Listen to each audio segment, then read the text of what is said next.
അതിരപ്പള്ളി വൈശ്ശേരിയിൽ കാട്ടാനാക്രമണത്തിൽ കൊല്ലപ്പെട്ട മോഹനന്റെ കുടുംബാംഗങ്ങളെ സന്ദർശിച്ച് വനമന്ത്രി ഷിബു ബേബി ജോൺ. വന്യജീവി ആക്രമണം ചെറുക്കുന്നതിനായി ത്രിതല സംവിധാനത്തിലുള്ള സുരക്ഷ ഒരുക്കുമെന്ന് മന്ത്രി പറഞ്ഞു. അതേസമയം അതിരപ്പള്ളിയിലെ പ്രശ്നങ്ങൾ പരിഹരിക്കാനെത്തിയ വനമന്ത്രിക്ക് നേരെയും കാട്ടാന പാഞ്ഞെടുത്തു. കഴിഞ്ഞ ദിവസം വാഴച്ചാൽ ഗസ്റ്റ് ഹൌസിന് സമീപത്ത് വച്ചാണ് മന്ത്രി ഷിബു ബേബി ജോണിനും വനം വകുപ്പ് ഉദ്യോഗസ്ഥർക്കും നേരെ കാട്ടാന പാഞ്ഞെടുത്തു.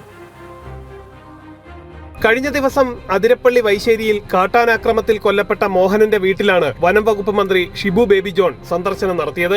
വന്യജീവി അക്രമത്തിൽ പൊറുതിമുട്ടിയിരിക്കുകയാണെന്നും സ്വസ്ഥമായി ജീവിക്കാനുള്ള അന്തരീക്ഷം ഒരുക്കി നൽകണമെന്നും മന്ത്രിയോട് നാട്ടുകാർ ആവശ്യപ്പെട്ടു. ഇന്ന് പുലർച്ചെയും കാട്ടാന മോഹനന്റെ വീടിന്റെ പരിസരത്തെത്തിയിരുന്നു. ഇതടക്കമുള്ള കാര്യങ്ങൾ മന്ത്രിയോട് നാട്ടുകാർ വിശദീകരിച്ചു. ത്രിതല സംവിധാനത്തിലുള്ള സുരക്ഷ ഒരുക്കാനാണ് സർക്കാർ ആലോചിക്കുന്നതെന്നും അടിയന്തരമായി 30 കിലോമീറ്റർ ദൂരപരിധിയിൽ അടിക്കാടുകൾ വെട്ടാൻ നിർദ്ദേശം നൽകിയിട്ടുണ്ടെന്നും മന്ത്രി ഷിബു ബേബി ജോൺ പറഞ്ഞു. ഏറ്റവും കൂടുതൽ ക്രിട്ടിക്കൽ ആയിട്ടുള്ള ഏരിയ ഐഡന്റിഫൈ ചെയ്തിട്ട് അവിടെ 3 ടയർ ആയിട്ട് തന്നെ ഒന്ന് ആർട്ടിഫിഷ്യൽ ഇന്റലിജൻസിന്റെ ടൂൾസ് ഉപയോഗിച്ചുകൊണ്ട് ഫസ്റ്റ് ലെയർ ഓഫ് ഡിഫൻസ്, രണ്ടാമത് ഓവർ ഹാങ്ങിങ്, മൂന്നാമത് സോളാർ ഫെൻസ്, ഇതെല്ലാം കൂടെ ചേർന്നുള്ള ഒരു ഇതാണ്. അതല്ല ചില സ്ഥലങ്ങളിൽ ട്രെഞ്ച് ചെയ്യുക എന്നുള്ളത്. ഇന്നിപ്പം ഞാൻ രാവിലെ തന്നെ കൊടുത്ത ഒരു നിർദ്ദേശവും തീരുമാനവും ഇപ്പോൾ ഉള്ള ഫെൻസിനോട് ചേർന്നുള്ള വനത്തിന്റെ ഭാഗമുണ്ടല്ലോ, അവിടെ വിസ്റ്റ ക്ലിയറൻസ് നടത്തണം. അടിക്കാട് വെട്ടി മരം മുറിച്ച് മാറ്റി ക്ലിയർ ആക്കുക. അന്നേരം ഒന്നുമില്ലെങ്കിൽ ആനകൾ വരുന്ന നമുക്ക് അറിയാനെങ്കിലും സാധിക്കും, കുറച്ച് ദൂരെന്നെങ്കിലും കാണാൻ സാധിക്കും. വന്യജീവി അക്രമത്തിന്റെ രൂക്ഷത കൃത്യമായി മനസ്സിലാകുന്നുണ്ട്. പല കാരണങ്ങളാണ്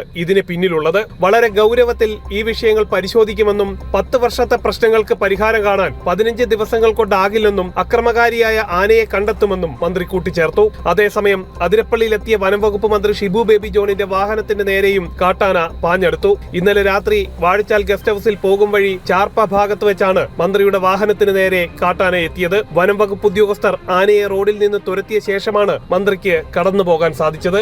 ജനം, തൃശൂർ.